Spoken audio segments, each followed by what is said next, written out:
Coming up next on Passion Struck. And I think if you reduce down the cost of distraction to its absolute essence, it really is freedom that's at stake here. Because when we are tethered to our device, when we're checking our phone constantly, for example, around family members, or we go for a play date with our kid and we're on our email or whatever it is, what's happening there is we're prioritizing the distraction over what I think we all would say matters more in that moment. So there's a way in which we're not free to live according to our highest priorities, to focus our time and our energy on what really matters most to us. Instead, we're just sort of sucked into this loop of craving. Welcome to Passion Struck. Hi, I'm your host, John R. Miles, and on the show, we decipher the secrets, tips, and guidance of the world's most inspiring people and turn their wisdom into practical advice for you and those around you. Our mission is to help you unlock the power of intentionality so that you can become the best version of yourself. If you're new to the show, I offer advice and answer listener questions on Fridays. We have long-form interviews the rest of the week with guests ranging from astronauts to authors, CEOs, creators, innovators, scientists, military leaders, visionaries, and athletes. Now, let's go out there and become Passion Struck.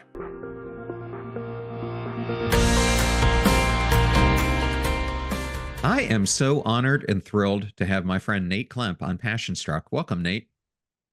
Thank you for having me, John. It's a real pleasure to be here. I'm going to start this out by congratulating you on this book that I'm holding in my hands. People can also see it over your right-hand shoulder, but congratulations on bringing your latest masterpiece into the world. Well, thank you very much. And can I reciprocate just by saying congrats for your latest masterpiece, Passion Struck. We're launch buddies, where our books launch a week apart from each other. Yes, I am just glad they didn't launch on the same day. Exactly. Yeah. I always like to give the audience a chance to get to know the person I'm bringing on the show. And I understand that during your time at Stanford, you developed a passion for two different things, jazz and philosophy. And you made what you described as a pragmatic decision to pursue a career in philosophy rather than jazz music, with the goal of learning how to live the good life, which is what we all want to learn here on Passion Struck. But I wanted to ask you this in a little bit different way. Did you ever think about what your life would have been like had you chosen the other path and pursued jazz? It's a really good question. And I think about that sometimes. I think that I would have a good life. I love jazz. I was a piano player, and it was really one of my passions at the time. So yeah, I think it would be a really good life. I think I'd probably be teaching piano, playing gigs every now and then. But at the end of the day, I'm really glad I chose what I thought of at the time as the pragmatic route, which I think is kind of funny because nobody in their right mind goes into philosophy thinking it's like the backup plan, except me, I guess. But yeah, it's a really interesting question. I think I would still have an interesting, good life, and I'm glad I made the decision that I did. Yeah, I have asked this because we started our kids both around the age of 3 or 4 learning how to play piano because I have always thought understanding music, understanding how to read, write, etc., is such an expansive skill for you to have that carries through everything you do in life. And it's interesting. My son is 25 and he's now in the business world, but he's spending more and more time on music production, playing music, those aspects, trying to see if he can somehow do both, make some money in the business world, but also find ways that he can expand his passion project. I love that story. And I do think you're right that music is something you can do for your whole life, but it also is something that taught me a lot of lessons that carried over into being a philosopher, into being a writer. I mean, the whole idea of jazz is that it's improvisational. So, even what we're doing right now is a form of jazz in some ways, right? I don't know what you're going to ask me. I don't know what we're going to talk about, but I have confidence that we're going to go in a kind of cool direction and play around with different ideas. And so I think it's all kind of connected in a way. It certainly is. And speaking of connected, I want to talk about your sophomore to junior year transition in college because I have a daughter who's a sophomore right now at UF. I remember when I was a sophomore in college, you get done that year and it's kind of this midway point and people pursue different things. You ended up spending extended time in Cuba during your junior year. How did that experience evolve? How did it help you to see the world differently? I was my sophomore year in college, and the year was 1999. So that was, I don't know if you remember the Elian Gonzalez saga that happened between Cuba and Miami. That was happening while I was down there. And the way that all unfolded is I just basically had no idea what I wanted to do. I was completely lost. And I loved jazz. I wanted to learn another language. So I started to think, like, where are the countries where I could learn another language where they have amazing music? And immediately Cuba popped up as the obvious possibility. The only problem was, how do you go to Cuba? In 1999, it was even more restricted than it is now.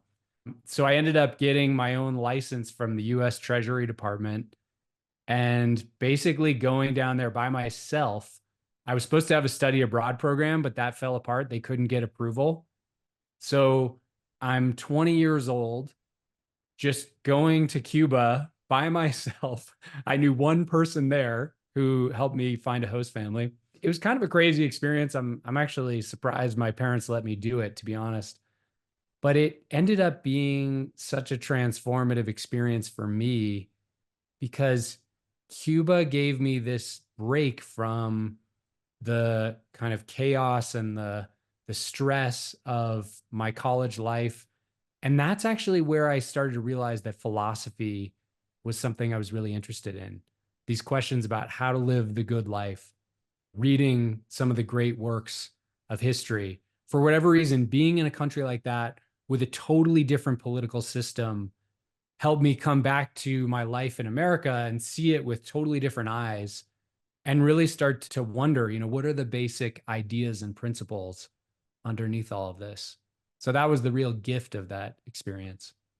Yeah, just prior to you living there earlier on in the 90s, I happened to be working at the Joint Interagency Task Force that did counter narcotic work all throughout the Mediterranean. But we had an incident where a US aircraft was shot down, and I got to be in the epicenter of that because our command, which had a two-star that was overseeing it, became the command and control center for that whole incident. So it's so interesting how close we came to taking action, and then wiser minds prevailed and decided not to do anything about it. But yes, you went there during a much more turbulent time than what we're facing right now. Yeah. Wow. That's amazing you had that experience. So, Nate, after a decade of intense philosophical training, so you graduated from Stanford, you then got a PhD from Princeton. Mhm. You, you, like so many people today, myself included, experienced profound burnout instead of achieving this goal of human flourishing that you had put your path towards. Can you share how this experience influenced your perspectives on well being and success? Yeah, absolutely. For me, as I said, philosophy was going to be this path that was going to help me ask the big questions, learn how to live a really good life, a life of human flourishing. Eudaimonia is the word that Aristotle uses for it. And I went as far as one can go. I got my PhD. I was in the final year of getting my PhD. Just a mixture of different things happened that led me to that state of burnout. One was I was in the very early years of my marriage, which at the time wasn't going very well. Two, probably more important, at the end of my time in graduate school, I had a bike accident where I fell headfirst over my handlebars and had a pretty serious concussion. I understand. I think that's another commonality between the two of us, that we've recovered from something like that, which is its own wild life journey. And for me, that was the first time in my life where I felt like I had been just completely punched in the face by life, in the sense that I had months, if not years, of anxiety and depression that went along with that. And I started to realize that these philosophical ideas and tools, while super interesting, they weren't really the path to giving me what I really needed in that moment, which was the ability to essentially understand and manage my own mind. That, just reading a lot of Plato and Aristotle and Emerson, while really fascinating, wasn't going to get me there. So that was a pivotal turning point for me where I realized if I'm actually going to experience something like happiness as an embodied quality, I'm going to need to train those skills the way we might train physical fitness. And so I got really interested in things like meditation, mindfulness, yoga, things that I would consider almost like inner technologies of the mind, tools that help you not just have interesting ideas about happiness, but cultivate it as a moment to moment experience of being. Yeah, and it's something that I experienced as well a little bit later in life than Mm. you did. But I was originally introduced to doing yoga when I spent a tour of duty with the Navy SEALs, which a lot of people think is kind of ironic because they don't think of them doing things like that. But actually, mindfulness was an extremely important aspect of the training, at least for the teams that I was part of. And that then kind of led me over the years to start getting deeper and deeper into the practice of yoga and then just overall mindfulness. Mm. I know from that experience, you ended up making a decision to leave your tenure backed or your tenure track position in academia. And this led you to co authoring Start Here, Master the Lifelong Skill of Well-Being with Eric Langsher, which ended up becoming a New York Times bestseller. What were the key messages that you both wanted to impart about achieving well being? That book came out in 2016. And at the time we were writing it, which was more like 2012, 2013, I don't know if you remember this, but P90X was really popular and like CrossFit was just starting. And there's this whole idea of, to achieve physical fitness, we can cross train by using different practices, all of which give you this combined effect of greater fitness. And we were taking all of this in, but also our interest was more on what you might think of as internal practices, practices like meditation and gratitude. So we started to think, well, wouldn't it be kind of interesting to create a program which was kind of like P90X for the soul, or like CrossFit for the soul? The basic idea being that Eric and I, my co-author, we were really, transformed, I guess you could say, by practices like meditation. But we realized meditation wasn't the only tool out there, that there were all these really interesting tools. And so we wanted to create this kind of cross-training program and really dig deep into the science of all these different practices. So instead of just writing a meditation book, we talk about meditation, obviously, but then practices like movement and inquiry and gratitude, compassion, contribution, full engagement. So the idea was essentially, create this menu of practices validated by science that could then serve as a starting point for people. And not that you would do all 9 of these practices, but maybe there are 1 or 2 that really resonate, and you can start building a habit of those 2 practices and then, adding or changing it up as you go along. But that was the basic idea. CrossFit, P90X for the soul. I love it because during that time I was doing P90X, and on the other days I was doing Sean Yes. Stevenson's program. And after you went Nice. through both, I just found that you needed to alternate. And at the time, I had just moved to Austin when I was really into this, and I was put up into a temporary apartment until we found our house. And I was on the second floor, and I remember my neighbor would get so pissed because I'm an early morning workout person, and I guess doing those at 6 o'clock, 6:30 in the morning isn't conducive to sleeping when your upstairs neighbor is jumping all around their house. I can imagine being your neighbor would be quite challenging under those circumstances. Yes, I'm sure they were very happy when I moved out. Well, That's right. you brought up your wife Kaylee a little bit earlier, who I understand you first met when you were in high school, if I have it correct. That is right. The two of you end up penning a book together called The 80/80 Marriage, which offers a new model for modern relationships. And the New York Times actually selected it as an editor's choice. What do you think made your book stand out, and what impact did you two hope it would have on modern marriages? Well, we wanted to write a different kind of marriage book, not to disparage the books that are out there. They're great. There's a lot of amazing marriage books, but they're mostly about ways that we can communicate with one another, various tools that are almost like psychology-based tools. And we were thinking that the thing nobody was talking about is this phenomenon that we see in our own marriage and all the marriages of our friends, which is we are really the first generation in all of human history trying to make egalitarian, equal marriage work. Our parents didn't really do it. Our grandparents didn't really do it. So, in other words, we're really the first people to be asking, how can we be equals and in love? That's a new question. And so, in the midst of all that, we found that we ended up interviewing about 100 couples for this. We found most couples default to this unconscious strategy where they say, okay, if we want to be equals and in love, we're just going to try to make everything perfectly 50-50 fair. And not only that, we're going to keep this elaborate scorecard where I compare all the wonderful things that I did against all the things that you didn't do. And the idea is that somehow once everything comes into balance and we achieve this 50-50 fairness, we somehow like ascend to the heavens of marital bliss and everything is awesome all the time. So that we see as just this kind of fundamental trap of marriage and relationships in the modern age. So the whole idea of 80/80 was to say, well, what if we thought about it differently?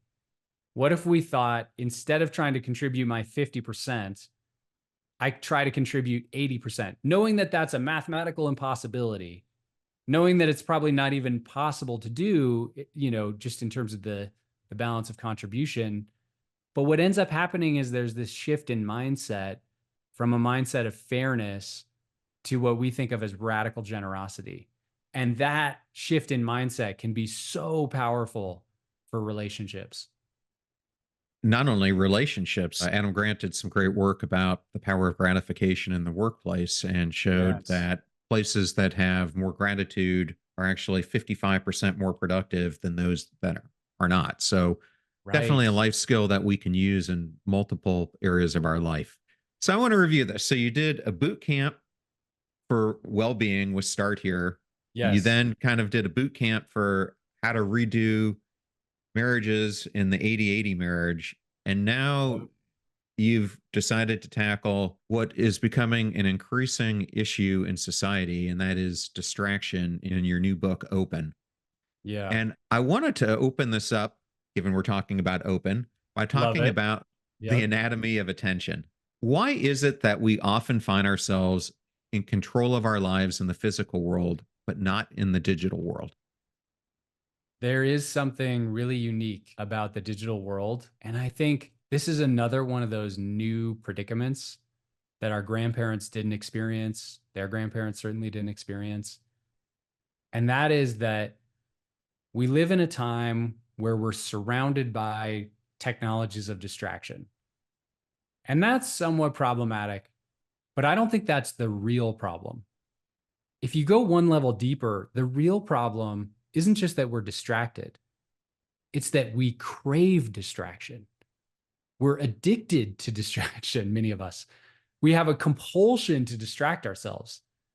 So, part of the reason I thought this would be an interesting project for me, because I don't know if you have the same thing, but for me, the way I select book projects is I get to a point in my life where there's some really deep existential fundamental problem that I feel like I don't know the answer to. And I look at the existing books and I feel like they're not giving me the answer either.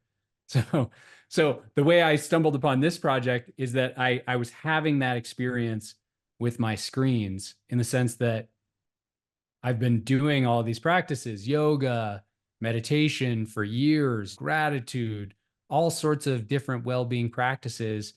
And yet here I was still feeling like my mind was very much out of my control. And that, I would spend an inordinate amount of time each day on digital cravings to the news or Instagram or my Broncos blog. I'm a football fan, right? So that I get sucked into that sort of thing. And so this became just an area of interest for me to figure out, first of all, how can we interrupt this urge, this craving, this addiction to closing down our own minds to distraction?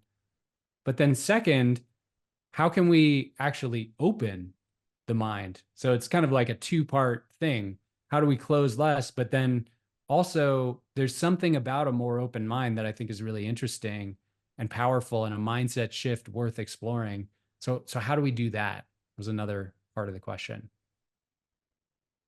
It's such an interesting topic. And recently I interviewed BJ Fogg, who many of the Nice. listeners probably know, author of Tiny Habits and a Yeah. professor at Stanford where you graduated. Was he teaching when you were there? He might have been, but I didn't hear about him until maybe 2010 or so. I know he was running the persuasive technology lab there. He was, and that led him into behavior science. But when he was still Exactly. doing the persuasive technology lab, he ended up doing a project with his students that was all about the distracted nature of technology. And it's something that he had been talking to Right. Congress and other figures about. But interestingly enough, he had two pupils in his class, Mike Yep. Krieger and Tristan Harris. And it's Yep. interesting because coming out of this class on distraction, one of them ends up going to found Instagram, and the other Yes. comes at this on the exact polar opposite side after working at Facebook at understanding how Yeah. do we try to tackle what these things are doing to us. But I can't even imagine what that class must have been like. Yeah. Exactly. Yeah, no, I've heard that same thing. And it is interesting that both one of the leading critics and one of the leading platforms of social media came out of that. Wild. Very wild. And I wanted to ask you, since we're talking about science, in your research, what does science reveal about what causes us to become distracted? And what is the consequence of this constant interruption and the closed mindedness that it brings? Yeah, well, starting with what causes it, there are a number of different factors, but I think there's one in particular that's worth looking at. And this is really well documented in Nir Eyal's book, who I believe was also in that BJ Fogg persuasive technology class. So he went on to write a book called Hooked about how to build these persuasive technologies. And one of the things that's highlighted in a lot of this research is that there is something fundamentally different about the way we interact with the analog world and the digital world. So, for example, when I open up my refrigerator, the light turns on, there's food in there, but it's the same food that was there earlier in the day. When I open up my phone, I open up my email program and it's always different. There are like new messages. I open up Instagram and the feed is totally different. I open up my favorite news app, whether that's Fox or the New York Times or whatever it is, and there's new stories, right? So what we're getting is this experience of novelty, which is also called a variable reward. So you can imagine in the analog world, this might look like you open up your refrigerator and all of a sudden there's like a new treat there every single time you open up the door. And like imagine how captivating that would become. Well, that's how our screens are designed. They're designed around novelty.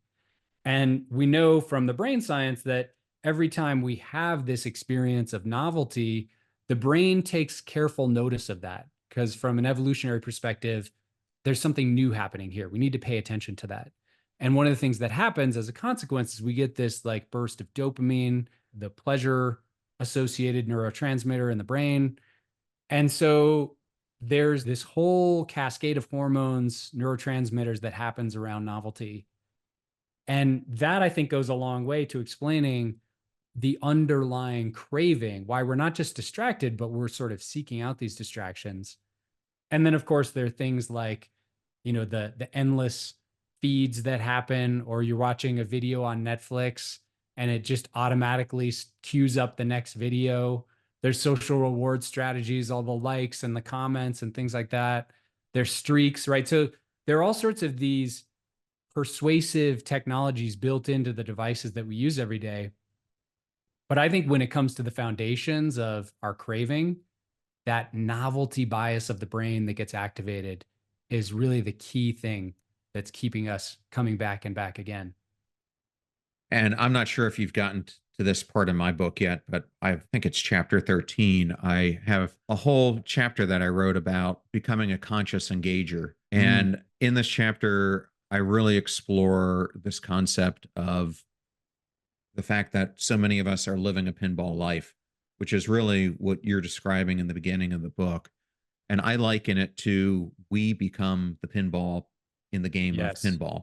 And that's how so many of us are living our lives. We are constantly being distracted by everything around us, being influenced. So we're unintentional, just like that ball is, just bouncing from one thing to the next.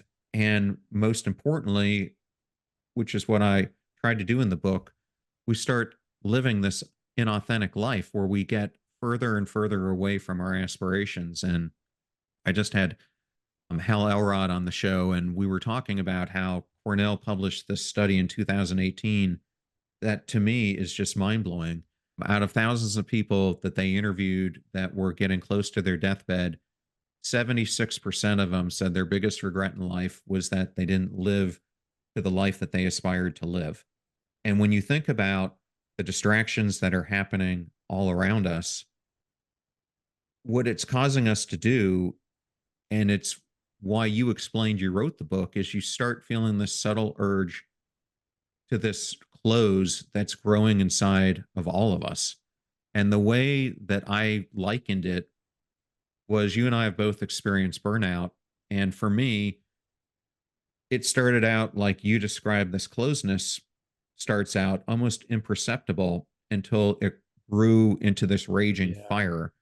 Can you walk us through kind of that metaphor that I just made and that analogy of how this closeness is kind of similar to that? Yeah, sure.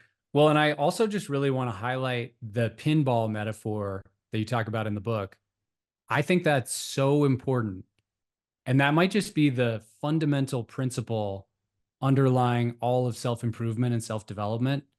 Because what I love about your metaphor there is pinballs basically move by total accident. You shoot the thing and it bounces around, and the pinball at no point decides, I'm going to go right instead of left, right? It just goes where the underlying flow of habit is telling it to go.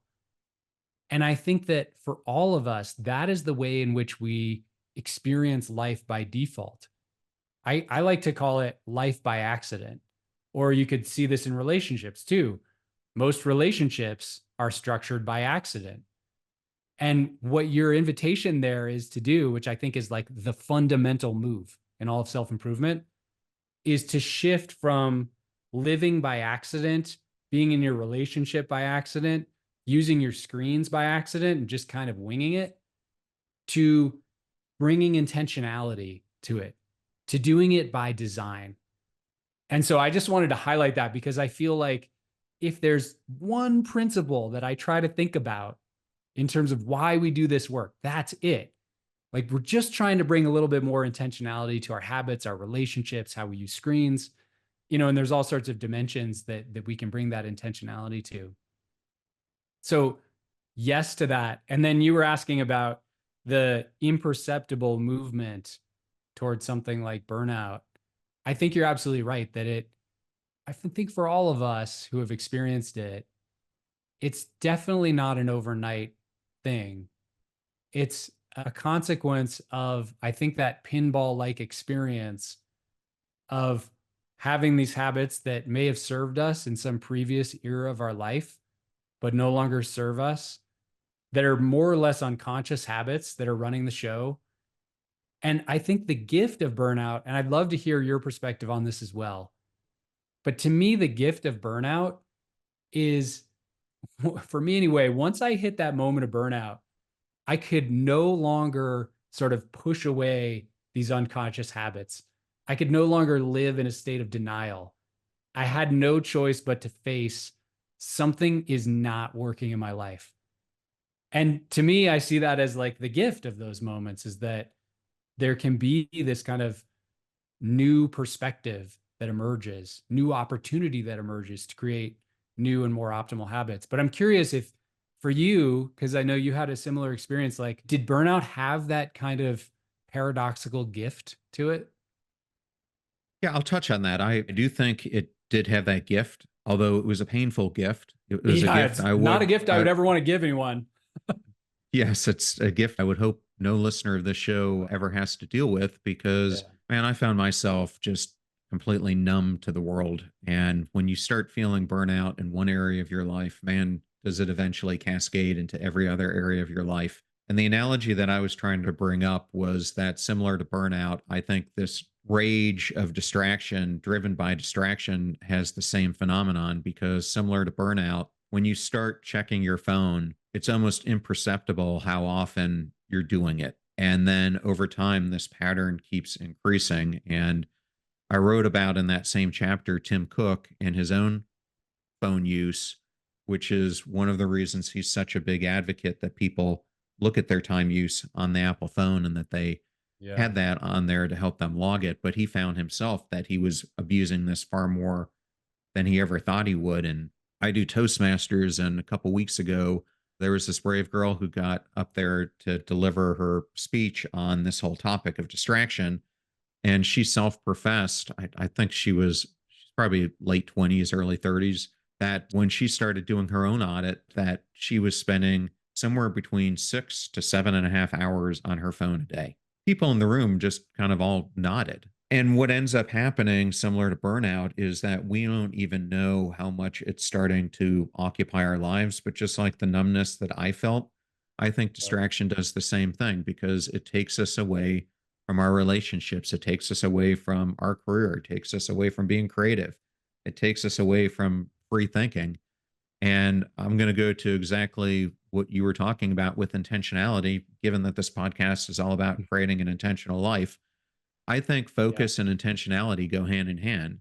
So if you follow that, I believe that these underlying forces of distraction are taking us further away from living intentionally. And that whole pinball metaphor, so many people talk about people are living on autopilot. Well, when you're on Yeah. autopilot, you still have a direction. In some ways, you still are being intentional. It might be intentional in the wrong direction. When you're Mhm. at pinball, you're not autopilot. You're completely unintentional. You are just living your life every single day, bouncing off whatever may come be without the passion and perseverance to create this life of aspiration that we all long for.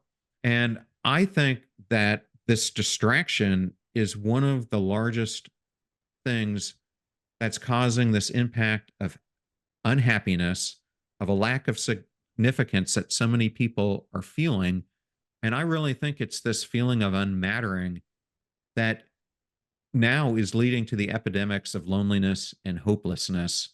And I'm going to just turn this on you, given the company you own and the whole evolution you're doing around mindfulness. Do you see any commonalities in what I'm saying? I absolutely do. And I think the thing that really stands out is the link between burnout and distraction. So, one of the things I've been fortunate to do in my work with corporate clients is I've worked with a number of large consulting firms and been able to get a kind of inside view of what's happening. And one of the things I've observed is that the combination of really intense stress at work and constant distraction creates the following experience. Most people go to work, they're never fully on when they're at work because every time they try to really focus on something, there's an email that comes in or there's a somebody who comes into their office or there's some sort of interruption or distraction or they go to Facebook or whatever. So they're never fully on at work. Then they go home to rest and relax, and distraction arises there as well, right? So they're now at home and they're binging Netflix or doing whatever. So they're never fully on at work. They're never fully off when they're at home. So there's a way in which we've kind of created this experience of just constant stimulation such that we're never fully engaged, but then we're never actually relaxed either. And so that's one of the ways in which I think these two forces coexist is that the human body was really designed for something more like a sprint and recovery mode, where it's like really intense effort, like really push the boundaries of what you're capable of when it comes to a task at work or, a challenging project that you're doing. But then in order to counterbalance that, to have these deeper periods of rest and relaxation where our mind isn't constantly stimulated and we're not looking at bright colors at all hours and keeping ourselves up at night. So I think that's one way in which these two states are almost like mutually reinforcing, that distraction creates burnout, burnout creates distraction, and it becomes a kind of negative feedback loop. Yeah, it becomes a loop, all right. A loop to more and more people not living anywhere close to the lives they want to live because Yeah. let's face it, we end up trying to emulate everything that we see, what we're told, etc., instead of doing the mindful work of getting to know ourselves, which then leads us to understanding what our passions are, which then leads us to making shifts in our life, which then leads us to expanding where we want to go and what we want to accomplish. And it's something I wanted to explore because the book is all about what does it mean to live with an open mind? And I think for me, it's important that people understand the concept that you start your section in the book open on, which is creating an expansive mind. Can you talk about that? Yeah, I think if you look at those moments of closure, how they're different from when we feel more open to our life, a lot of it has to do with the size of the mind. So, just as an example, the other day, I had a long day at work. I didn't get the stuff done that I was hoping to get done. My mind was spinning. I just looked at the news. The news always gets me riled up. I had a moment of closure where I could feel all this happening and I just didn't want to experience it in the present moment. So I turned on Monday Night Football, which is one of my favorite ways to just kind of like take a little break, check out, I guess you could say, to close. So what's going on there? Well, one thing that I would point to is there's a particular mind state there, which I would call unconscious mind wandering, where the mind is not in the present moment. It's kind of just time traveling through these stories about the past and the future. And there's a great study at Harvard showing most of us spend 47% of the day in that state of just mind wandering. Second, when we close down like that, there's a tendency to kind of pull away from our life, pull away from the present moment, pull away from our family members. Maybe it's just subtle rather than moving toward, approaching. But then the final thing is what you were touching on, which is in those moments of closure, whether that's we're feeling overwhelmed, we're feeling uncomfortable emotions, maybe there's some sort of scary thought that's rising in the mind. There's this mental experience of the mind being like small, almost like the mind tunneling in on this one little negative thought or this one sensation or this one emotion. So that size is really one of the key characteristics of what's happening when we feel closed. There's not a whole lot of space in the mind. And when we open, it's the opposite. So a more open mind, I think at its core is really about experiencing life with a little bit more space, having more headspace. It's not that the brain gets bigger, right? Your brain is the same size, but there's something that does get bigger, which is the feeling of space or the size of your awareness. And I think we've all had this experience. You're looking at a sunset, you're at an amazing concert, whatever it might be, you're eating an amazing meal. Those moments where the mind just kind of relaxes and there's this feeling of expansive space. And while that may not sound like a big deal, within that space is possibility, is a little bit more perspective. Maybe the hard stuff, the emotions, the thoughts, they're still there, but we see them differently with space. And so I think that's really the essence of the concept and the project, is to say, wouldn't it be interesting to try to experience more of life with a bigger, more spacious mind and spend less time just closed down, tethered to distraction and division? It's interesting because you then took that concept and you tried to explore different ways you could do it. And when I was thinking about it, I interviewed Dacher Keltner, a professor at Berkeley, wrote this great book on awe. And When I think of having this open mind, sometimes I liken it to being in this state of awe. And what was Yeah. really intriguing to me is that from all the research he did, we all think like we have to go to the mountains in Colorado by close to where you live to experience it, or Yeah. maybe the Grand Canyon, or people say they experience it with the birth of their kids. But he said the most common way we can experience it, and a way you can experience it on an everyday basis, is by either performing or seeing acts of service to others. And he Hmm. said, when we see that kindness, it creates awe experiences. But you bring up that one of the ways that you did this was by opening yourself up to the enemy. And Mm. I thought this was a really interesting chapter of how you went about doing this. Can you talk about your experiences with guns and how they evolved? Absolutely. So I think of closure as happening both internally. We can be closed to our mind, to our emotions, but it can also have a more external form. I think all of us are experiencing this on some level, that there's this closing down to people who believe something different from us, who vote for the opposite candidate, who support the opposite political party. And it doesn't matter whether you're on the right or the left. I think we're all having this experience, no matter what your political perspective is. An experience that seems to be getting more and more intense, sort of amplified by social media, siloed media, etc.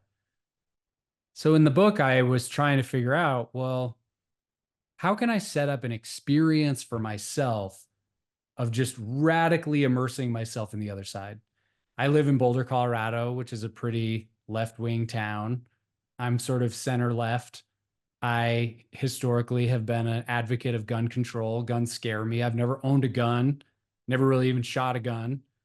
So I decided to go take an NRA course where I would earn my concealed carry permit in the state of Colorado and essentially immerse myself in the other side, knowing that these are people who I would probably never come across in my ordinary life.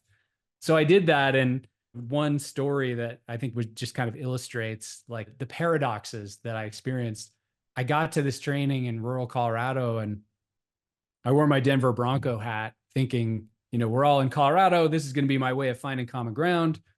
One of my classmates came in with a Kansas City Chiefs jersey. They're our division rivals. So I made a little joke, like, I don't know if we can be friends because I'm a Bronco fan. You're a Chief fan. And her husband comes up to me and says, "Oh, you don't have to worry about that at all. We haven't watched the NFL in 5 years after the kneeling." So the kneeling for Black Lives Matter. And then our instructor was like, "Yeah, I haven't watched the NFL in 5 years." And so I'm standing there thinking, wow, we can't even agree on a shared passion for a modern gladiator sport. But then something wild happened, which is the same guy who told me that, we haven't watched the NFL. He was talking with the instructor about politics and he turns around and he says, "Well, we shouldn't assume anything here. What side are you on?" And he points at me. And I said, "I'm on the side of staying open to all points of view." And it was the craziest moment because everybody's face just brightened up. And even though we didn't agree on anything politically, everybody was saying like, "Yeah, we need more of that. Why aren't we talking to each other? This is crazy." So what I learned through that moment and the whole rest of the experience is that there's a craving on all sides to connect. And when we do, it starts to become clear, like there is no enemy here, that we're all trying our best. We're all human beings doing the best we can. Maybe we watch different news channels, but other than that, there's a lot of common humanity here. So that was just a really mind-blowing experience. And I encourage everybody to do it. If you're on the right, immerse yourself in the left. If you're on the left, immerse yourself in the right. And it's a way of just experiencing our differences in a totally alternative way to the experience we usually get through watching the news or surfing Facebook or whatever. Yeah, going back all the way to Cuba and politics, people probably don't realize this, but when Kennedy became president and was going against Richard Nixon, their debates were so difficult for both men because they were both moderates on both sides Mm. of the aisle. And actually, what their campaigns were wanting overlapped in about 90% of areas. So it was actually very difficult for each one of them to stand out. And it's so interesting how different that is to where we stand Yeah, today in politics. exactly. Another area I just wanted to touch on real quickly is about a year and a half ago, I did this 4x4x48 David Goggins challenge to support a number of veteran related nonprofits. And I was surrounded by almost all people who were in the special operator community, people like myself who had experienced a bunch of combat related trauma. And two of the charities that were there were Vets and Heroic Hearts, which were both on the very leading edges of psychedelic treatment. And it was amazing as I talked to these vets, many who would have never in a million years taken any type of drug. Speaking of different camps that people are on, who open themselves to doing ayahuasca, different or ketamine or different forms of this, and found that it had just a completely profound impact positively on their lives and overcoming their trauma. What role for you did psychedelics play on this journey to creating openness? I'm so glad you asked this question. I originally had no intent to write about or experience psychedelics at all. Halfway through this project, I started getting a lot of questions. What are you going to say about psychedelics? What's your perspective on psychedelics? And I approached them with a lot of fear because I felt like these are compounds that are very out of control. I had a lot of stories of family members who had taken them, friends who had taken them and had really bad experiences, sometimes lifelong implications from those. But then I started to look deeper and I started to see there was this really important distinction between psychedelics, the compounds themselves, and psychedelic assisted therapy, which is the pairing of these compounds with an intentional structure of support and integration.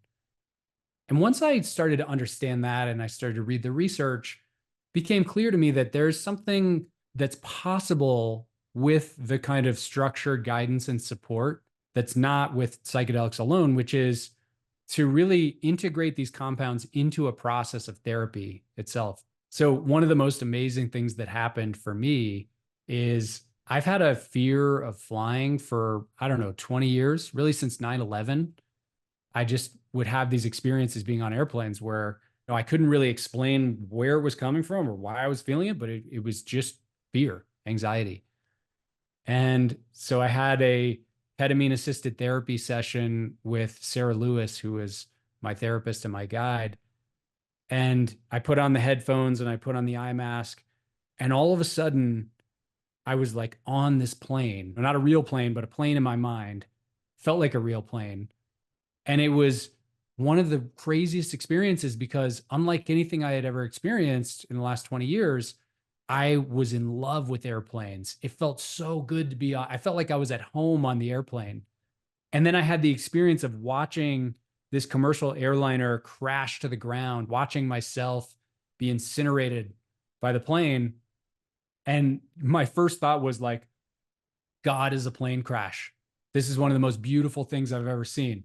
So I just need to caveat that by saying, like, I do not believe plane crashes are good. But what was happening in that moment is the therapy coupled with the compound gave me the ability to approach or move toward this extremely traumatic mind state that in ordinary consciousness, I just couldn't go there.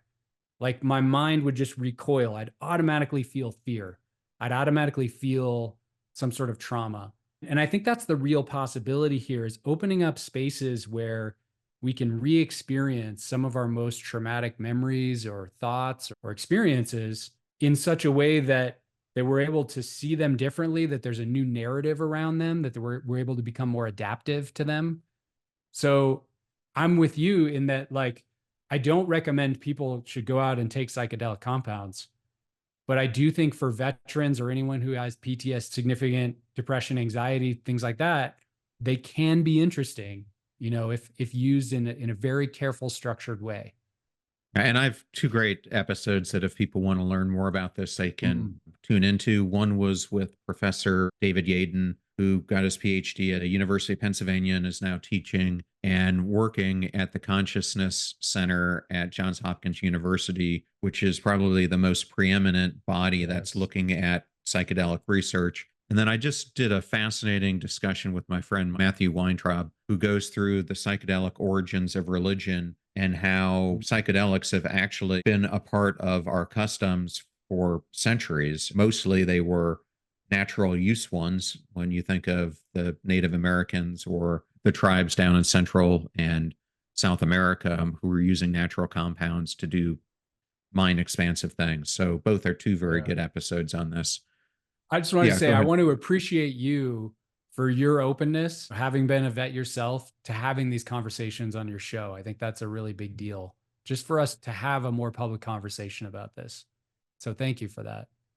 Yeah, you're welcome. It's just amazing to me as I've talked to psychologists and psychiatrists who were completely against the use of psychedelics, who are now advocating for its use because typical talk therapy and even some of the mind altering prescription drugs that we use are only having a 25 to 30% efficacy.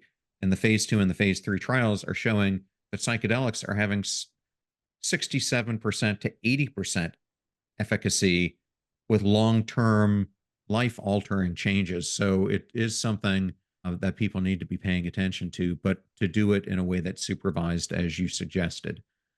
Yes. Um, so Nate, I don't want to go through all the things in your toolkit. I was hoping you might be able to just open up a dialogue to encourage people to buy the book so they can understand some.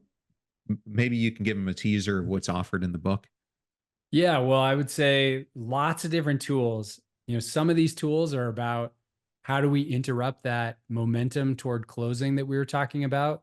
So, screen addiction tactics, political polarization tactics for unwinding our own outrage toward the other side or our own cravings for screens.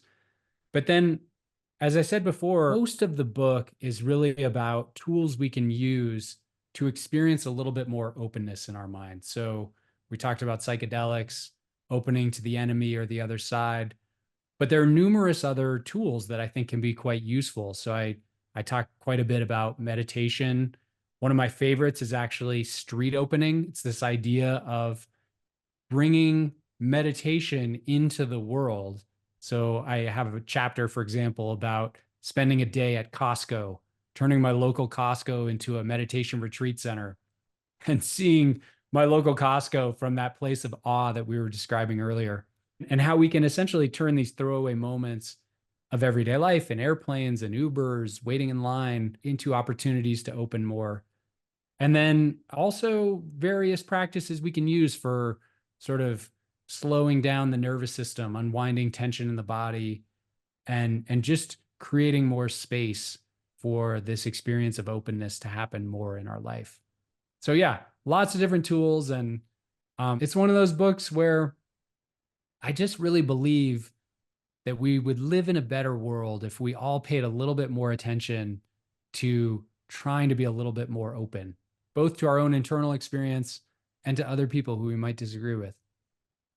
Yeah, I couldn't agree more. And I wanted to close out, Nate, on you were doing a ton of stuff with Mindful, and I was hoping you could talk about some of your future aspirations and how you envision its role shaping the global conversation on mindfulness and well being. Yeah, well, I think that part of my work throughout my whole career has just been about how can we bring a little bit more intention, as we were talking about earlier, into our lives. And the reason I think mindful, what we're up to as a magazine, but also mindfulness just as a tool that we use, the reason I think that's so essential is that shift toward more intentionality requires a moment of mindfulness. We were talking about being the pinball and the lack of choice in being a pinball. Well, if we want to stop the momentum of pinballing, there has to be that moment where we see what's happening in real time, where we become aware that we're getting caught up in these unconscious habits and unconscious patterns. So I think that's why mindfulness is really at the core of everything I've done. I just see it as such a fundamental skill, even in relationships. Let's say you want to shift from a 50-50 to an 80-80 relationship. Well, that's great as an intention, but if you can't see that happening in real time, see when you're getting stuck, become aware of those moments, it's unlikely that you can make that shift. So I do think mindfulness is really one of those key underlying tools. It's almost like the master habit that allows us to start creating new and better habits. Well, I love that. And Nate, for the listener who wants to get more information on you and where they can not only buy the book, but get other assets that might help them on their journey, where's the best place for them to do that? Absolutely. So probably the best place is my website, nateklemp.com. My last name's Klemp. We put out a newsletter every couple weeks with tools for relationships and mindfulness, things like that, that could be of interest to folks. And then also on Instagram at Nate_Klemp. I do a bunch of different posts and challenges there. And then the new book comes out February 13, Open Living with an Expansive Mind in a Distracted World. And you can find that everywhere. I'm doing the audio for the first time ever, so that'll be fun. You'll hear me narrating the book. And mostly though, John, I just want to really thank you for having me on the show. This has been such an interesting and an opening conversation, I would say. Oh, you're welcome. Honor was mine, Nate. And congratulations on the book. And thanks for reading mine as well. You're one of Of the few course, people. I love it. Yeah. And I hope this book, people should read this book because it's really important. So many interesting ideas, helpful tools. Well, thank you again. And congratulations on everything. Thank you. I thoroughly enjoyed that great interview with Nate Klemp, and I wanted to thank Nate and Sounds True for having the privilege of interviewing him today on Passion Struck. You're about to hear a preview of the Passion Struck podcast interview I did with Jamie Kern Lima, who's an American entrepreneur, billion-dollar business success story, champion of women, philanthropist, culture shifter, and highly sought-after keynote speaker. Jamie is the author of the New York Times best-selling book, Believe It, How to Go from Underestimated to Unstoppable. And in our interview, we discuss both it and her new book, Worthy, How to Believe You Are Enough and Transform Your Life. I wrote a chapter in Worthy called You're Not Crazy, You're Just First. And I want to share that with everyone because it is for anyone who feels like who they are is not enough or is odd or quirky or doesn't belong. It's one of my favorite breakthroughs I've had personally because I used to think I didn't belong or I didn't have what it takes or great things happen to other people, but not people like me. Remember that we rise by lifting others, so share this show with those that you love and care about. And if you found something useful in my interview with Nate, then definitely share it with someone who can use the advice that we gave here today. In the meantime, do your best to apply what you hear on the show so that you can live what you listen. And until next time, go out there yourself and become passion struck.